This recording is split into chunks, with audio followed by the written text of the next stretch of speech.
Okay, this is like my 500th time trying to record this video. So I'm going to shorten it up more so than what I initially had planned for. I'm your host, Action Jack, and this is the Gaming Grounds channel.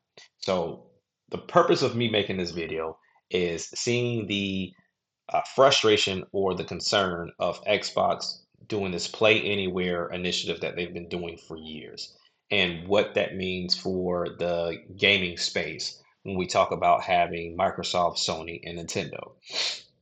Let me state first, I don't feel like this is Microsoft bowing out of the race of giving you an option of having new hardware by any means. I don't think that's the case. I actually have expressed what direction I think they're going to go into, which is a hybrid between Windows and console.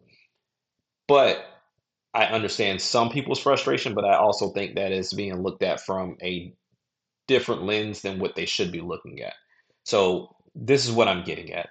Hardware exclusivity is a thing with any device, whether I'm talking about the PC that's in front of me, the iPad that's in front of me, the phone that I'm recording from. There are hardware exclusivities because that hardware gives you certain functions that other hardware cannot give you. In this case, for Xbox, they are providing you resume play. That is an exclusive feature that cannot be had anywhere. I don't care what anybody else tells you. PlayStation doesn't have it, Nintendo doesn't have it, PC doesn't have it. You have the ability of resuming upwards to what 10 games when it comes down to Xbox. While some people don't utilize that feature, it's still a strong feature nonetheless. I can say that, the AI feature is great on my phone, and most people say it's just a gimmick. But if you don't utilize it, of course you'll feel that way. But if I use it every day, then it's a feature for me and it's best suited for me, right? And it's something that was a great ad by the company that added it. So when we look at Xbox, online top notch. They have console Game Pass, which is very different from PC Game Pass because they don't share the same library. So don't ever let anybody tell you that they're one and the same. PC's Game Pass actually needs a lot of work, and Microsoft, you really should work on that. But ultimately, console Game Pass, resume play, and also just that ease of use of any console in itself to be able to just pop in a disc, install, play, and not worry about anything else behind it. Another feature that I would like to add in there before I move on is the ability to download games that you do not own. So therefore, when you do make said purchase, whether it's digital or physical, the game is ready to play when you get ready to play said game. And that's something that Nintendo, if they're going a route that people are talking about for the Switch 2, as well as Sony, need to incorporate because there's nothing worse than buying a game digitally or buying a game physically, preparing yourself to play said game, whether it's a new release or one that you just made a purchase for, and then now having to wait upwards to 30 minutes to an hour, depending on your service, to play the game. It can easily take you out of that excitement or out of that mindset of even playing that game to where you can just go and find something else solely because of that time you have to wait for a download. So I think those are the exclusive features that a lot of Xbox fans are missing, or those that own an Xbox are missing. You can't have those features anywhere else at this moment in time. So they are still providing you some form of a service through a hardware exclusivity. Software, yes, I mean, we understand they're going out of the realm of software exclusivity for a very good reason or multiple reasons. And I want to express that whenever there is a problem or there's an issue, there's never a one size fit all solution. There's going to always be a multitude of problems or solutions or reasons as to why something happened. In this very particular case, it is no one's purchasing in Japan. Some gamers are not purchasing here within the States or in Europe. And really, I mean, they have to sell. The console itself is not selling the way that Sony and Nintendo are selling. Even if they were, you have to really ask yourself what kind of return are they getting in their investment for said console. I mean, they're sitting with a multitude of SKUs right now, whether you talk about the Series S, the Series X, then you have the Black Series S that has a terabyte, the all white, all digital Series X, and then now you have, and I don't know if it's a limited edition, but the little sparkly colored 2 terabyte Series X that has a disk drive that's out as well. So it's quite a few SKUs that they're holding up, not to mention the program of continuing to customize your controllers and all the controllers that they release, which is a great program. I think a lot of people don't understand the love for customization. I mean, you look at any device, whether you throw a case on it, you throw some wallpaper on it, whatever, to try to make it your own. I think that's something that we all look for. I know as a Nintendo fan, that's something that I feel like we missed out on the Switch this generation. While there were different Switches that did showcase and did come out, most of the change was with the Joy-Cons and not necessarily the system itself or even the dock itself. Only a few actually did something with either or.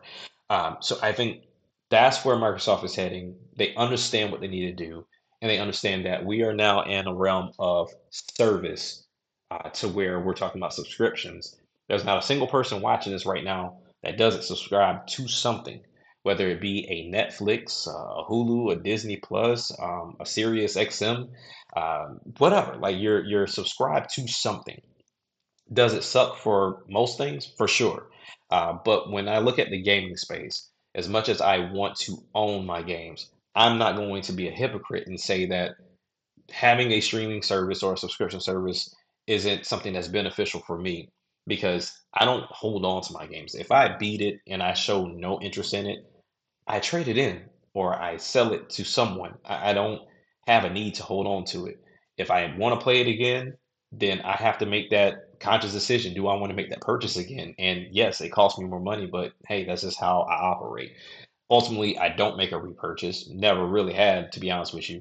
But when it comes down to the games, most of them do not have a very long replayability or lifespan to them. Let's just be honest. So when it comes down to owning your games, do you really own them at this point if you have to download something to even play them? We're really getting into the point of diminishing returns. So whether you buy it physical or not, you still own a digital, well, you're not even owning a digital license at this point, either way.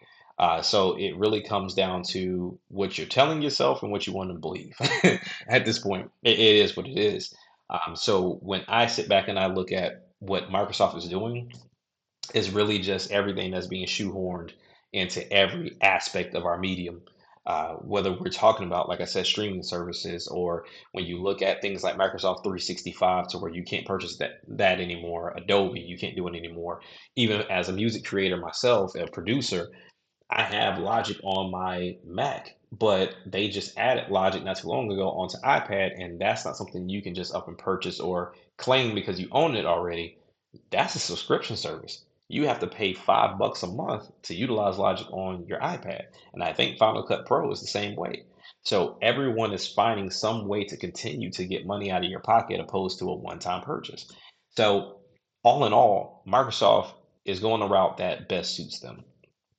I feel like, yes, they're going to still provide consoles, but I think the caveat with that is you're now going to have to purchase it directly from them. I don't foresee their consoles being in the store anymore. It's going to be a purchase to order situation of, hey, whenever we get your order, then we'll send it out. It'll be made and at least sent out to you. There's no reason to have, these hundreds of thousands of consoles sitting on the shelf and you're not going to purchase it. If you want it, you come to us, we'll send it, we'll make it, we'll send it to you, and that's just what it'll be. If you want to play our games, go play them on PlayStation, play them on the Xbox you just bought from us, play them on the Switch, play them on the PC, play them on your Samsung TV, your LG TV, your cell phone, your tablet. Everything that we just stated to you is an Xbox because we can sell you on controllers because they do sell very well along with the customization. We can sell you on the software, which is what we plan to do, especially with that presentation you just had. If they continue with that momentum with those type of games, they got you. Hook, line, and sink. Like they got you. They starting to produce that software. It's not about, hey, they didn't have games before and finally about time. When the games show up, they have to continue to make that roll. They have to continue to push that narrative that we have more games coming. And whatever the narrative was before, they can make that change right now. So you can continue to say that, hey, we don't have games. We just showed you we have games. And guess what? You don't even have to buy an Xbox to play it. You can now play it on your preferred console. And we have to understand that, as human beings, we tend to want comfortability. So if I want comfortability, I'm going to get within an ecosystem that best suits me. Now, for me, I'm a little bit different. I have Android, I have Apple, I have Windows, I have, Switch, I have an Xbox, I have a PC handheld, I have a retro handheld. Like I don't tie into either ecosystem. I'm filming this right now from a Pixel 9 Pro with AirPods in my ear, with Meta Ray-Ban glasses on my face. Like there is no loyalty to me when it comes down to brand. I just go for the better product or the product that best suits me. And we're really in that realm. But there are those that get into ecosystems. They want the Apple ecosystem, they want the Samsung one, they want the Google one, or they want the Microsoft one, whatever it is that best suits their way of living. And I think ultimately what you can do as a company is find a way to put yourself everywhere. So that way no one has to take that extra hurdle or the extra step or the extra purchase to get to what you feel is the best product. We look at Disney to where Disney has the clout, they have the ability to sell you a product from a hardware standpoint, but they opted to go just software and allow you to download their software from your TV, from your streaming device, from your tablet, from your phone, and it's fared for them very well. So I think Microsoft is just being smart in that nature. They can't compete in this hardware space. There's too many narratives that can be painted to keep you from their product. Their product isn't a bad product. If anything, it's very similar to PlayStation's product. I'd be hard pressed if you could find a handful of things that differ from either or. Your games more or less play the same. They get more or less the same games outside of exclusives. The controllers function differently. That's the only really, really big change is within the controller, but most people that have DualSense turn off those features. So there really isn't that much of a difference to sway you either or. It just depends on where your friends are and where you like to play and if those software exclusives are there. So it just all comes down to what you prefer. But I think that is very smart for Microsoft to go in this direction.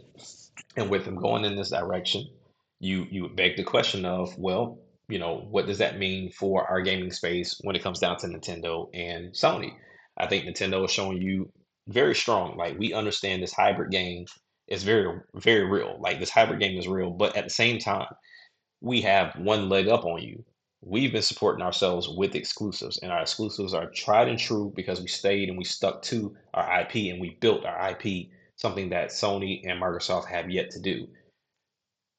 Not only did we have that, but now we're giving you hardware that is affordable.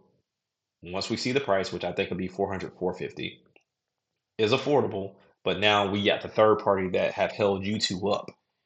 They have carried you across the finish line every generation. So we now have that in our back pocket.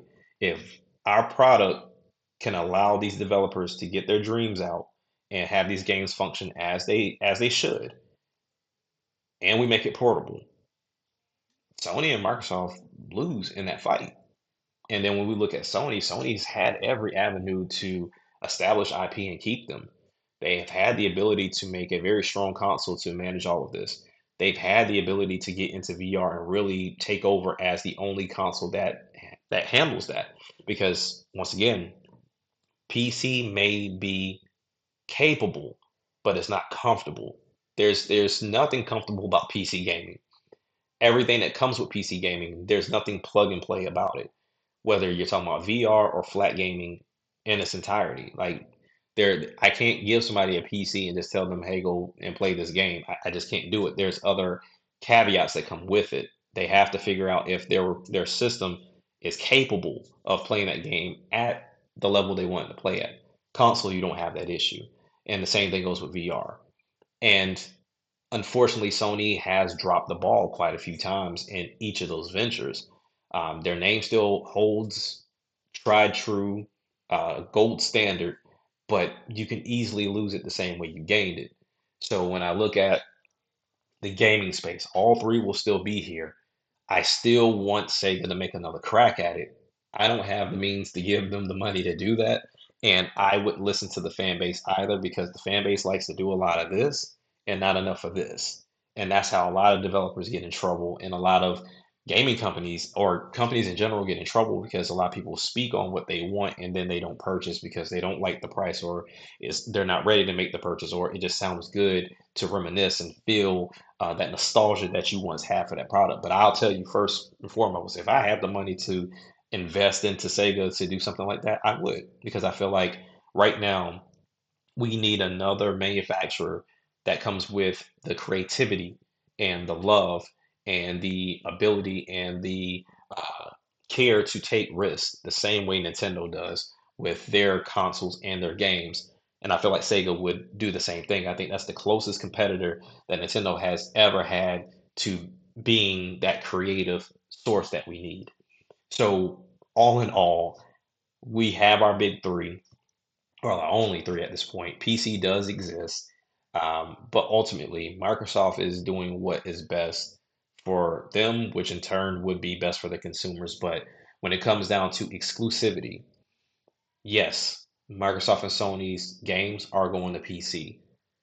Does it hurt the consumer? No, it doesn't. It's just giving more people to play the ability to play the game. In this case and point, Sony's games are not day and date as of yet. I feel like they'll get there eventually, but they're not day and date. But one thing that Sony's fan base has to look at the sales of those games, whether they're 70, 60, or 50, they do not equate to the type of money that Sony is putting out for these games. When we talk about Astrobot, just got Game of the Year, that game should have done Animal Crossing numbers and Animal Crossing's time span. By no means should we have ever heard Sony ever mention, oh, it's only at 1.5. No, should have never done that. That should have been in the tens, 20, 30 millions by now. Should have been there at that time. But unfortunately, it didn't happen. It's the same thing when we look at them trying to keep up Last of Us, trying to keep up Uncharted, trying to keep up Horizon, trying to keep up whatever other IP they have. I get it. Companies want to move on to different ventures, but that doesn't mean that Sony shouldn't have the ability to bring on outside sources or either smaller teams to keep that franchise alive. And that's where they lose because they don't keep their IPs alive. I should be talking about a brand new Uncharted coming up. I should be talking about a brand new Jack and Daxter, a brand new Sly Cooper. I should be talking about Spyro as an exclusive. I should be talking about Crash as an exclusive. But unfortunately, Sony has let those things go. Even when we talk about fighters, Tekken should have been a Sony exclusive, but they don't have ownership to the IP, even though that's where Tekken found his home on PlayStation first. But all in all, my whole point is this: we have hardware exclusives, we have software exclusives. Just because your software is not exclusive to your hardware of choice doesn't mean you lose out. That just means that you have the ability for that game to sell, for the masses to see it, and for you to get a sequel to that game. Will it bring people over to the hardware? Probably not. But at the end of the day, when it comes down to it, each piece of these devices offer you something different. If you like DualSense controllers, you're going to be with PlayStation. If you like their exclusives, you're going to be with PlayStation. If you like plug and play, you're going to be with PlayStation. But if you feel like, man, I just want a taste of everything and I'm willing to deal with the headache of PC, people are going to go to PC and then use those controllers because your company of choice gave them the option to do that. But all in all, just choose what you're going to play and play it where you're going to play. It doesn't mean that what them putting it somewhere else isn't going to take away from you. It's just adding to others. And then therefore you should in turn be a part of now an environment or a community that can have conversation and big up these developers in these games, so that way these companies can know that you truly love the game and people love the game, and you can meet new people and you can have new experiences and you can share those experiences instead of getting on social media arguing and fussing and fighting over who has what exclusive and how this company's letting you down and what frame rate does this. You're getting absolutely nowhere with that, and you're not giving these companies any type of feedback that's worthwhile.